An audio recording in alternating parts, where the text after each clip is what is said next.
Hello YouTubers, welcome back to some More Dominions 5. We are in turn 25 of the 1v1 against Tien. We are Therodos and we will be going through the turn. I have already done this turn as promised, and so we are just going through it, and hopefully I can fix any issues that we find. That's gonna be the good thing about doing it as we go compared to me doing the whole series post-mortem. Alright. Let's start with the battles. That's always what people are here for. We are reclaiming a territory that was taken from us. The army that took it has stayed around, and they have a Master of the Dead in here. Two priests. I'm wondering if one of them is part of the PD. He's definitely boosted the PD a little bit. This is the PD up here. This might be a PD priest. Doubtful. So it's probably one of his own. A little bit of archers, two priests, one Master of the Dead, one noble. And our army is relatively small. We have Lucy with Amelia, who has tough skin, so she has a bit more protection. Oh. 7 more protection at this point. Very nice. That's a lot. Okay, nice. Well, she's doing some self-buffing, and I don't think she actually participates in the combat, but we'll see. She's on advance and casts spells, right. Nothing to buff or to bless, so maybe we should change her script. Alright. We are being banished by the priests. At least they're trying. I also heard a dust to dust. But this guy is already out of fatigue.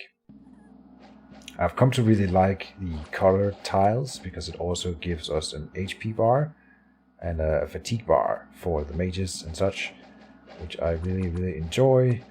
You have to remember that the HP bar though is a damage bar, not an HP bar, and 5 is the maximum number of dots, so this guy is almost dead and out of 1 HP and even has a battle wound. Alright, so that's just a quick note. We also run out of fatigue on Amelia, but she's really well protected. The Moss Body, how does that work? Magic Moss has a 75% chance of reducing incoming damage with 10 to 20 points, which is amazing. And if it then rolls to 25%, in which case... Oh no, so that's not how it works.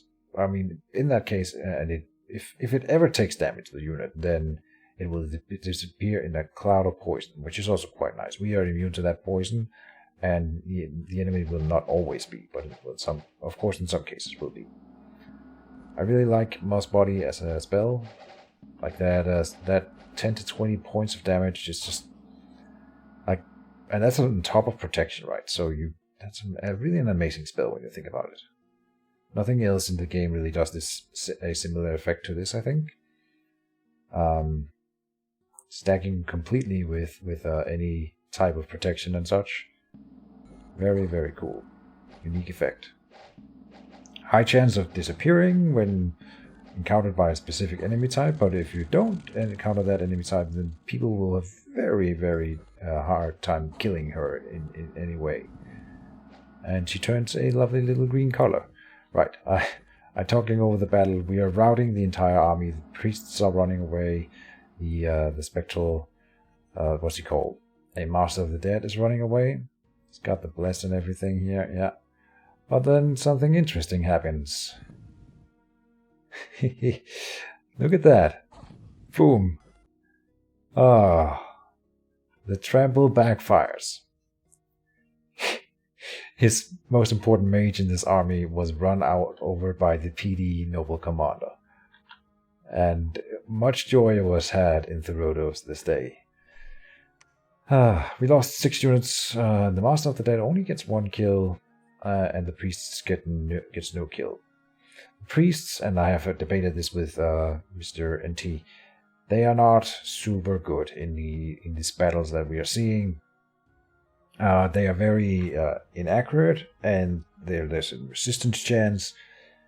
They don't round the good thing about them, if we have to flip it on, like they're very cheap, right? They cost 60 gold and only 24 gold per year, which is, if you look at like a noble commander, is you can have 4 of them almost for the same price. Well, 3 of them at least for the same price as one noble commander, and they will surely kill more than, well, okay.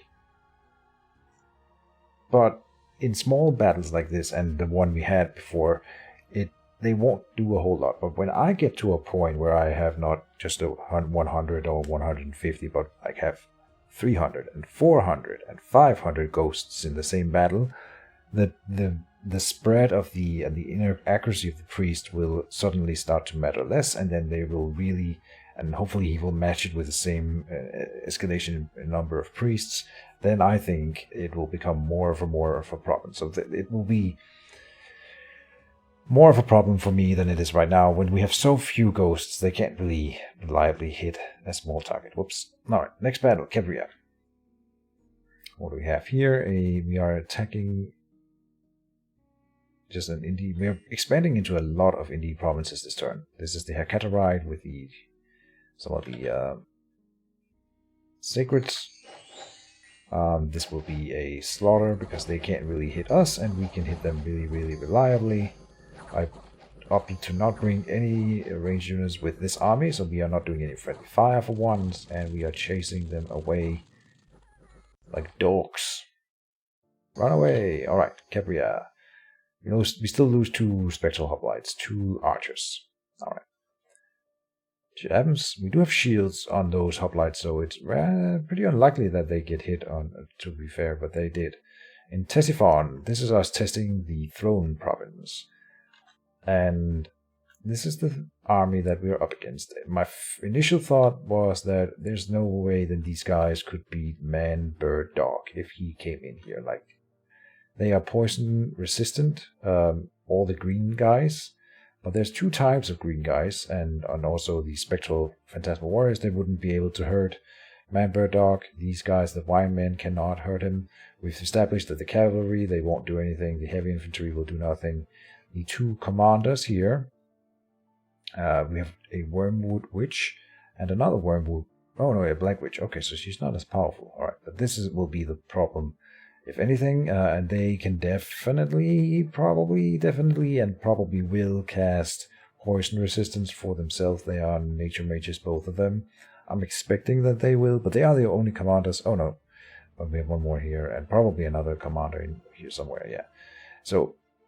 If these 2 cast poison resistance, then the army won't rout because of no commanders. And then we have 1 unit type remaining. We have mannequins, and there's 127 of these mannequins in this little territory here. They are also poison resistant, so we will have to deal with them in another way than the foul vapors. And they have this thing here, the sleep wines. Right, and let's talk about sleep wines. They don't deal damage. They deal fatigue damage. Right, it says 33 here, but it's not normal damage, it's fatigue damage. So that ignores protection. They have very low attack skill, so they will not necessarily be able to hit man, bird, dog very reliably, but they will surround him. All the way around him, he will be surrounded by units, so 3, 6, 9, 18, plus 3. 9 times 3 is 27, minus the 3 in the middle is 24 units will be around him all the time, attacking him. They won't all be mannequins necessarily, but let's just say that they all are. Worst case scenario, he will be attacked by 2 attacks per round from 24 different units. He will basically have no attack skills and will be reliably hit by the sleep wines, and the sleep wines deal fatigue damage, 33 of it. Yeah. So when you get to 200 fatigue or above, you start taking damage instead of fatigue, and so he would be hit by fatigue really, really, really quickly and tire out and then die. Yeah. So I may be able to find a spell set or find a way to deal with this, but it's gonna be iffy, and I'm not sure how at the moment. This is something that I will be mulling over during the next few turns, because these are the only ones that can really hurt him. We can't put him on attack, advance and cast spells, or like we could give him flight and then fly to the back. But death mages have some instant kill spells, like they probably can't cast disintegrate, but hand of death. Different types of things that I'm worried about, and I don't want to deal with it. So we want him to be standing in the other end of the arena casting spells, and then we need to figure out a script where he either doesn't get surrounded by mannequins. Right now I'm thinking maybe like summoning fire elementals, or maybe a set of buffs that like fire. We can already do fire shield and astral shield, and that's gonna maybe help.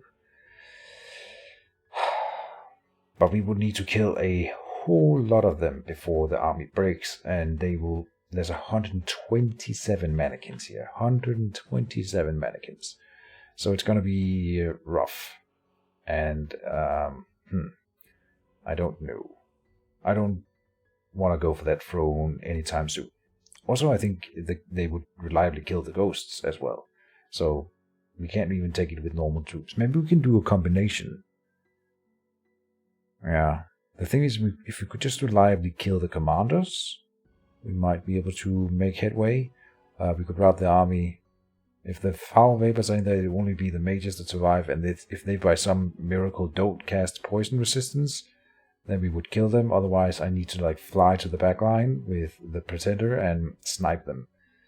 But it would have to be a very accurate script, and that's a hard thing to do, especially for me who don't have enough experience with this type of thing. We are expanding into Midria. Well, this is a territory that we are reclaiming, and we will encounter one noble commander. Let's just watch him die. There you go. We still lose one ghost for 1 gold, 1 PD. In Aioli, we are expanding with this is the guy. No, this is 2 different commanders, spectral commanders. One of them have the Scepter of Authority, so it is able to do combustion, and we have a good amount of ghosties against these humies. It should not be an issue here. One of them is lit on fire, which is quite nice. I'm enjoying it. It's not... Is it worth 2 fire gems to have this ability on him? He's doing it 3 times. Is he gaining... he's not gaining fatigue from this, as if he was a spellcaster casting that spell. So that's quite nice. He can reliably do it all battle. And we'll do it all battle. He's cast it 3 times now.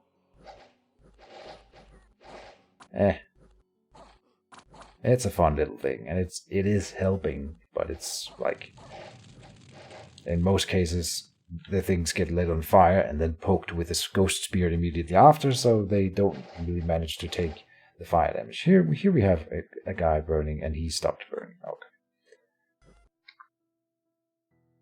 And there's a commander in here, but he dies. Okay. In Aioli, we lost 7 units. So we are taking some casualties in these expansions, but it's fine. And in Verdland, we are being attacked. And I'm proud to say that I sort of predicted this at least as one of the possible locations for the dragon to pop up. And I'm kind of sad that we didn't counter move. Because if you recall, then there was one province adjacent to this that he owns, and we have taken that one in this turn, so there would in fact have been no place for it to route to if I had counter moved in here. So too bad that we didn't. Then in the Promised Land, we are taking this back. I guess it was originally his, so we are in fact taking it from him again.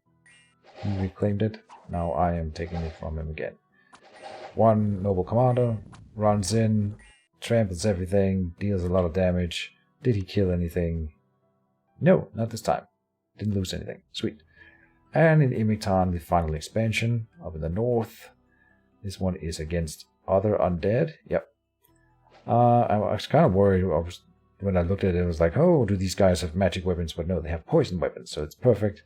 The skellies are just trash. These guys I mean, they can probably kill ghosts with a bit of luck. They have Commander, Round King, and another ghoul. We don't have a lot of ghosts, but in this one we definitely had the advantage.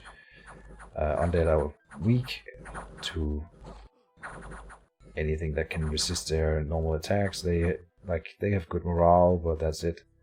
So we break them and we kill them. We lost 4 units. Alright, and that's all the battles. In Verdland we have a dragon in here. And some archers that routed from the Lightless Caverns. If I had only counter-moved in here, we would have killed, maybe killed. I think that army could have routed the dragon. From here, he can see a Spectral Commander alone in here and may decide to check if there's a castle being built. He may sniff it out. So now we are counter-moving in here. That's the big play for the turn. I've equipped Ontopori and Crucius here with all the good equipment that we have. Frostbrand cannot, with a small area code, can't really hurt the dragon, but 812, and we have another weapon, 2 other weapons.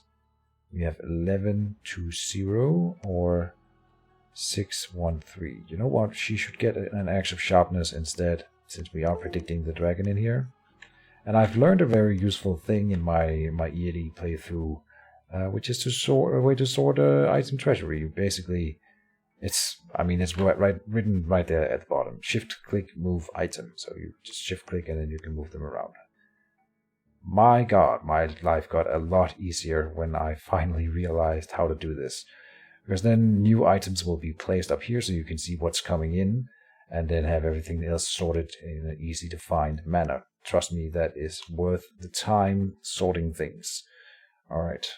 And then, yeah, we're counter-moving in here, all the sacreds, and I'm sending in Chris Lighthawk. He has fought and brought the dragon before, so he can do it again. We need him as a blesser. Initially, I wanted him to do the entire battle bless, but we don't have that with this nation. I'm still not really... That's still not really clicking in my mind, but we can't bless every unit on the battlefield at once. He can do the war cry, so that's what we're doing. It blesses up to 20 units at a time, so... or up to 20 tiles at a time, and we can only do 1 sacred per tile, so it's up to 20 units. And I'm just doing it 3 times, and he will stop when he has nothing left to bless, and then he will start using the Word of Thorns, I hope. That's at least what we'll do like that. Word of Thorns. Word of Thorns, which can entangle the dragon. So that would be quite nice if we entangle the dragon so it couldn't fly away and then murdered it really quickly. That is what we are hoping for. All of the sacreds, we have 2 buffed up or kitted out Melias with the best scripts I can come up for them to kill dragons. Then we have 1, the Caballero will follow in.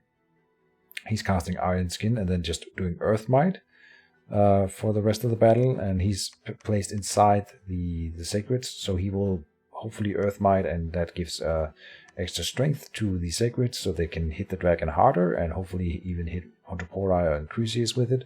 That would be ideal. One of them also has the Dancing Triton. She's already hitting at 31 here. So it's...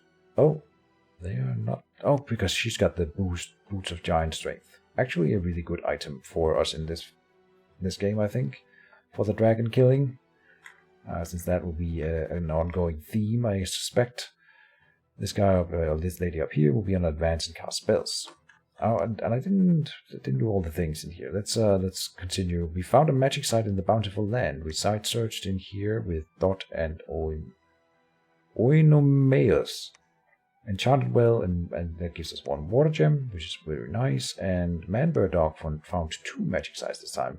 1 death gem, which is amazing. We need more death gems.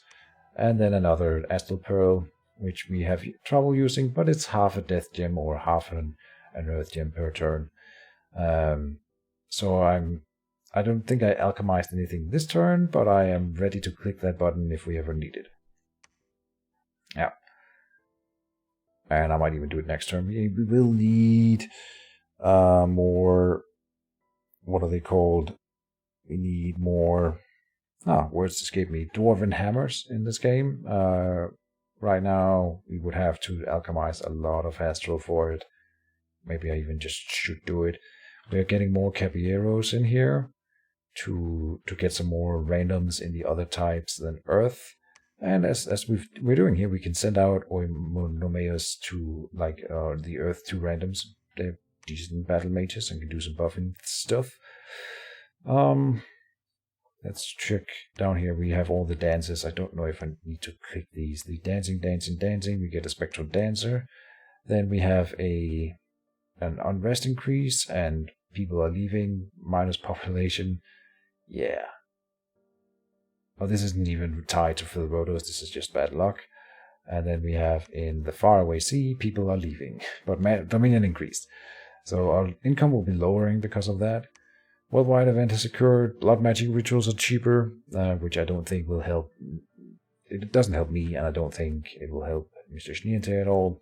Worldwide event is secured. Misfortune is spreading. Alright. And that's the end of that. In research, let's talk about research. We finished Enchantment 3, which is quite nice. I figured out what it was that I wanted in Enchantment 4. It was the Cloud Trapeze, of course, which I don't think it's that pressing. So I'm going for the Conjuration 3. I don't know if that was from the last episode. It probably was. And that's fine. We get up to... here we can do the Summon Lesser Fire Elemental. Where do we get the next level of Fire Elemental? In 5. Yeah. So if I go in and want to summon something with the Pretender, what would it be? In the battle, we could do lots of Lesser Fire Elementals, and we could do... this wouldn't be enough to kill 120 mannequins, right? So then what do you do? I don't think that there's anything in 3 that would be enough. Call of the Wild. This is the one that summons... Where's the Howl? Howl is in 5. Damn. Magma Warriors. Warriors radiate constant heat, and their weapons are flame. Fuel the fire. Oh, burst fire gem to restore fatigue. Very cool. Smoke warriors.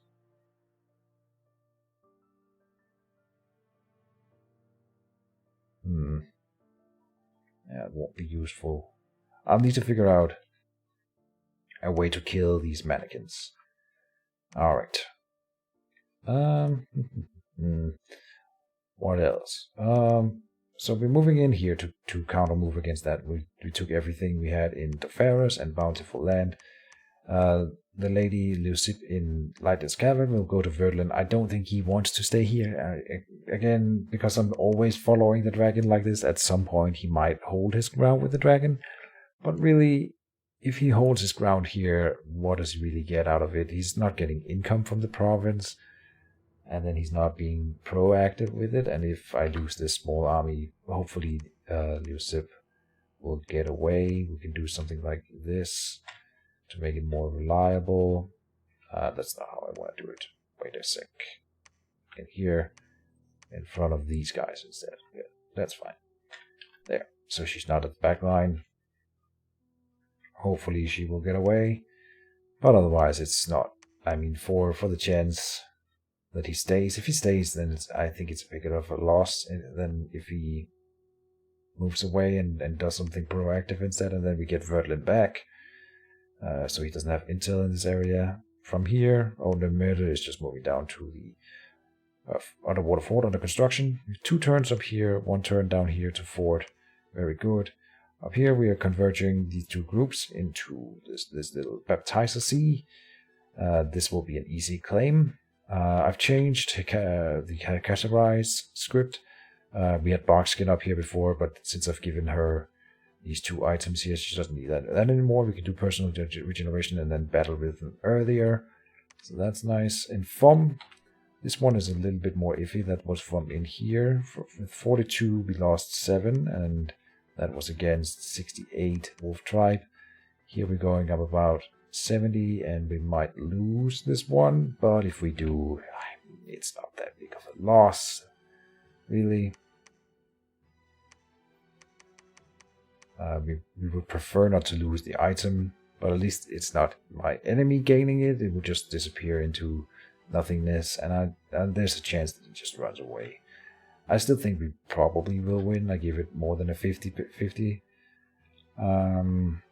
So I'm doing some less cautious expansion here. Same over here. This is reclaiming Wicker Woods, which I don't think he has put a whole lot of PD in, so we'll try to reclaim that with this little group from the province land. Kalianasa here has a decently big group, and they will take the Lucky Lake. We have another one of these with Sea Trolls and a Kraken, and that will be a no-brainer. They'll just go in and grab that. The guy who checked Ctesiphon is moving to Lumberia, and we'll go and check Nifel. The problem really with the thrones then is that this one has his dominion, so the dragon can both try to take it, and once he has it, he will be able to protect it, and if I take it, he will be able to claim it with the dragon.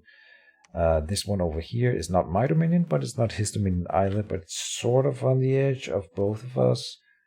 I think it would go to my dominion before it hits. That's what I'm hoping. So I think this is the one we'll be going for first. We'll be checking it soon. The Pretender, Manbear Dog, is going to Thingwood. Thingwood's another place where we have a relatively decent-sized army, so it's nice that he can go in there and clear it without any issues. They do have poison resistance, these warriors, but it doesn't matter. Nothing in here can kill him. I've changed his script now. Personal Regeneration, Fire Shield, and Astral Shield, just to annoy any attackers. And then Mist Form is going to make him almost unkillable by these guys. And then Iron Skin just for the heck of it. And then Advance and Spells. He won't have any issues. And this is a forest province with more magic sites, so he will side search it before leaving it. Okay. In here, in Goodwater, we finally gotten a Amelia here, but she's staying. She doesn't have enough troops to take Photothras. I would have taken Parthenios and helped in Photothras, but with 21 and 12 from here against about 70 units, which we have war elephants in here, and we haven't checked this province for how many elephants are here. I don't want to take the chance. We might lose the Amelia, we might lose the whole thing. The other elephant provinces that we've taken, we had a much bigger army to guarantee it. I'm not keen on taking that chance just yet. In Therodos, we have a relatively decent-sized army, 52 units moving out, a good amount of sacred. Oh, they aren't scripted. They should be scripted, of course, since we have a dragon flying around everywhere, just in case. So box up here, line formation down there, hold an attack, hold fire, clash of symbols, martial dance, advance and spells, and you don't do that, you do that, and iron skin instead. Good. Oh no, you got equipment. So you don't need iron skin. Not as much as maybe other things. Like, I noticed that we can cast these enchanted lullabies and stuff. That says here you can only be cast by spell singers. So I'm half a mind to script it in a battle just to see if maybe that doesn't really work. And we can cast it, or she would just... what I'm expecting will happen is that she just goes off script and casts something else. But we'll see. I don't know if I'm gonna test it anytime soon. Maybe she will go... Well, boar skin will work against the dragon because it's doing a lot of slashing attacks, cutting weapons. So yeah, we'll do that. Skin, and then clash of symbols and advance and spells. Yeah, she is gonna do that. Well, we need more blessers. Alright. Did I cover all of the things? This group here, yeah, they're expanding in here. Expanding all the places. We're claiming 1, 2, 3, 4, 5 territories, 6 this turn. So, and we don't see any new armies. There's Masters of the Way over here, but he can't really. We would see him coming in Donamark or Fullothras, and if he clears one of those for me, I'm quite satisfied. Moving the scout back to the throne to check whether or not he's building a fort now. We would be able to see that then. Then I think we are reaching the end. We can see the crafting in here. We're doing a Girdle of Might to put on a Hekaterite when she comes out soonish. It is folly. It is silly. Because the Hekaterites that we get, the next 2 ones, will go to the forts and start dancing. So there'll be 1 turn, then 2 more turns, then 5 more turns before we get the first one that will move out and be part of an army again. But maybe we don't need to dance all that much. We might want to send... I mean, I've even given her Melite here, a helmet. And when we get the next Hekaterite for battle, Melite will be the one moving out, and the new one will start dancing instead, because they don't need experience, which she has now, to dance or anything like that. So we might as well move out the one that has been around for longer and has experience. But I don't know. We got a new Spectral Philosopher in here. Alright, so Girdle of Might. Not sure. But I'm using all the other randoms. Actually, we're not. You know what? I'm changing my mind. You go research, then the air random. I kind of wanted to save up for an air helmet, but it's gonna take, at the rate we're getting air gems, like 20 turns. So it's not feasible. We will make something that requires very little air gems. Like, there's a lot of good candidates. I'm doing 1 Owl Quill with one of the other guys. Go Chi Shoes. Robot Missile Protection would be good for a Hekaterite as well, so we've just determined that we are not doing any Hekaterite movements right now. Maybe I go with another Owl Quill to bump up that research. 2 final Owl Quills.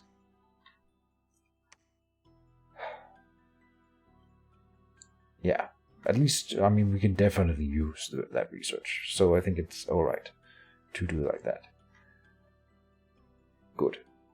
Then that's the 2 air randoms. The water random is now doing a water lens, which is also for a Hekaterite. So let's switch it up and do a helmet instead. Then you don't need the hammer. Or we could do another Frostbrand. We want more Frostbrands, I think. So we'll do that. And that's for our good. Well, you know what? 6 Earth Gems. Wow. I am gonna change my mind again. We will do the Ice Helmet, which is just 1 gem. That's fine. And then the Earth random here. We'll make another Black Steel full plate for 2 Earth Gems. For another Melia kitted out. I really like that idea. These Melias with 24 protection. They are gonna be very, very nice in wars to come. I'm honestly not sure he can kill them. Like, how would he? The dragon maybe can, but like that's just the only unit that he has. Then the warriors of the way, the 5 elements. The warriors of the 5 elements probably can't kill a 24 protection Melia. This guy's doing wow, a lot more damage than I remember. So he can kill Hekaterites, or sorry, Melias with that kit, but then they can buff themselves for more, and then he cannot even reliably one-shot them. So that's nice. Yeah. No complaints. Wait, let me check for something. Does it lower their defense skill? It does. Which is otherwise pretty high. Maybe it is stupid. Also, map movement penalty 6 is a lot. I don't know what other armors I would forge. This one coming in with stone skin, but it's a lot more gems. 2 compared to 7 for this one, right? So it's more than 3 times the amount of gems for this one compared to that one. 17 protection on body. It's a massive difference. No. We'll do... I like my full plates. I think we will go with that for now. Yeah. Anything else of note? I don't think so. I've been boosting some PD in a very few select places. No, I think I actually went away from that. Yeah, because they... Yeah, I decided not to. So that's... Yeah, never mind. I changed that around. Then I think we've been through everything. Yeah, this was a lot quicker than the last episode, so we'll end it there and call that a victory on its own. Yeah, see you in the next episode. I hope you're enjoying, and yeah, bye-bye.